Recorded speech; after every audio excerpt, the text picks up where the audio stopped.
Well, I'll tell you what, it is hot in Texas right now. It's got to be about 90 degrees. So we're back on the video here. Today's going to be a special day because I've written poems before, but this one is very, very near and dear to my heart. It's called Into the Boat. It's from this book that was written back in 2015, published 2016. And again, this poem that I'm going to read here is near and dear to my heart. It's really, really that special because it's kind of like, I don't know, how can I explain myself? It's like it's like a psalmist piece of poetry. Does that make sense? Something like that. I don't know. Let's go into it. There we go. Got to have my eyeballs here. And it's called Into the Boat. Getting into the boat to pass onto the other side. The seas were calm when the sun would shine. Lightness was in the air as they gathered on the beach, with not a care in the world. But something started to give way as an ominous sign, a portend or growth that began to align. The seas, it all started as a small cloud that grew and grew and now became a shroud wrapped in a crowd that nobody knew. Kind of like today. It's the same methodology. I mean, how many times, people are very, very hesitant just to get to know someone. And I can wear all day long things like with one of my, if you can read that, I hope you can read it. See that? With one of my websites on it, okay? And nobody will ask. Nobody cares. Nobody will look. But every once in a blue moon, somebody will say, hey, what's that all about? Oh, great, but very, very rare. It all started as a cloud, small cloud, that grew and grew and now became a shroud wrapped in a crowd that nobody knew. It's like the economic, political, and religious ripple effect that's rippling through society. Its tentacles grew far and wide and hissed with evil glee, wanting to draw those into its grasp, as would be. Darkness now encroached the earth, like it is now, like a crushing blow. The creation was now at the forefront of a torrent that gushed forth vile epithets of hate so great, the likes of which has never been seen. Let's say something about hate for about 2 seconds. You know what hate is? It's an extreme dislike. You know who usually levels the charge of hate? Are the people who say they don't hate. But what they do hate is how you come across with the truth that they say is not the truth, but nonetheless, they hate it. They hate you. They hate everything about you, but they don't even know the truth. That's why Christ says he's going to say two things on that fateful day. He's going to say, I never knew you, or I know not from whence ye are. In other words, he doesn't know that position. He doesn't know that stand that people took all their life, saying that other people hate things, when they were the original progenitors of said hatred. Talking about which, it says in Revelation 3:15 about that the Lord, he says, I would you were rather cold or hot, but since you're lukewarm, that he will spew that person out of his mouth. We're not going to go into the Hegelian dialectic, but we will say this about the Hegelian dialectic. That cold is let's go with the hot first. That hot is the thesis. That's what the tribulation, half of the tribulation is about, is what is true and what is not true. What equals the thesis and what does not equal the thesis. The thesis is the truth. It's synonymous. That's why Christ said he is the way, the truth, and the life. Period. There's no other reality.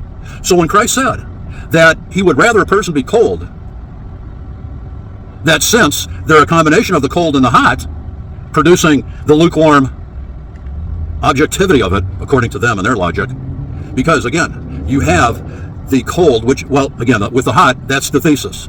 And then it comes up and it goes against the anti in place of, or diminishing the finished work of Jesus Christ on the cross, which is applicable to everything. Even when you add up 1 and 1 equals 2. Well, 1984, George Orwell will say, no, it doesn't. Oh, no. Even Winston, that was his job, to change 1 and 1 equals 2, because 1 and 1 equals 3. Haven't you heard? Didn't you get the memo? That's the way the world is now. That's why Christ said that amalgamation, that ad hoc, admixture amalgamation will result in the spewing out. Well, Lord, look at all the wondrous things that we did. Look at all the miracles, Lord. Look at all the donations and the charities that we gave to all our lives, Lord. Look at my tax records, Lord. I know not from whence ye are. Depart from me, ye doers of evil works, is what he's going to say. Let's not be caught in that position. Let's see, where were we? Okay. The zeal of the one who hates the seed, yes, that is true. So those are the promise of Jesus Christ, which was the fulfillment of the Old Testament, or the Old Covenant, into the New Testament, into the New Covenant, produced the one and only seed, Jesus Christ. There is no more chosen people based on skin. That's why God is not a racist, or what they call a skin. They must have had file cabinets back in the 1500s following and annotating their blood lineage from what tribe they came to. See, nobody can claim that because it went away. I know I'm getting off on a lot of stuff here. It went away from, but I wrote the poem, so let's just talk. It got away from that construct. It went away at the cross. And then the fate was sealed in 66 to 70 AD with Titus of the 10th Roman Legion, when he went in there and just slaughtered upwards of 1 million people, according to Flavius Josephus, the chronicler, the great chronicler of those times. Little backdrop, okay? Gotta get my eyeballs here again. There we go.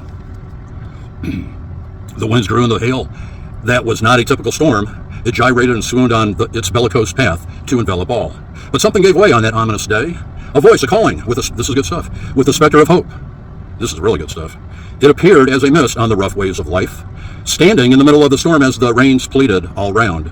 The howling and raging seas knew not its voice majestic and true, except for those small, tiny few. I get choked up just reading this. His voice was heard on that dark and menacing night when all thought was lost in the tribulation's delight. The winds raged, darkness ensued, when everything crossed in the whirlwind's false refuge.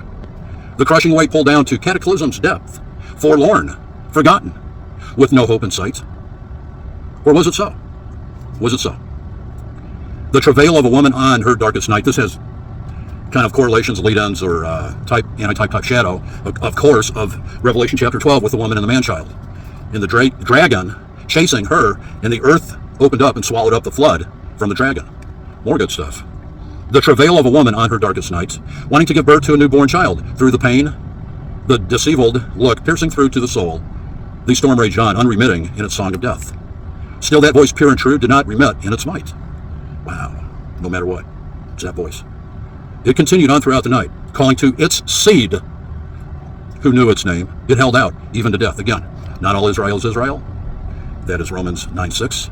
And 9:8 of Romans says, these of the flesh, these are not the children of God, but those of the promise are counted for the seed. Again, calling to its seed, who knew its name. It held out even to death.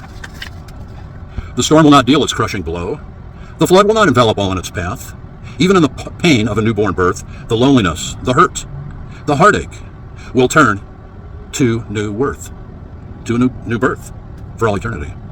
The floods of despair and the storm will declare the voice for all who heed its call to proceed to walk on its turbulent seas, not looking down or all around, but to the one, the only one to heed. The voice is gentle as it calls out your name, to walk on the raging seas, to leave behind the comfort zones of all the confines once thought to be true. That's what the tribulation is, leaving behind all the confines, all the paradigms of people's confines that they thought to be true, i.e. the world system, in other words. Will you leave all behind to get out and walk on the waters with him? That chokes me up. His name is Christ, and he is Lord, even of the turbulent seas. So there we are. Thanks for following along. And don't give up. Don't give up, okay? Always be doing something, and you don't know where God's going to need you. And it might be something that won't be explained until eons in eternity, maybe. I don't know. But just, you have a mission, and sometimes it gets lonely. Sometimes you're the only person, but you're not. You have got more friends on the other side who love and care about you. You can't even begin to imagine.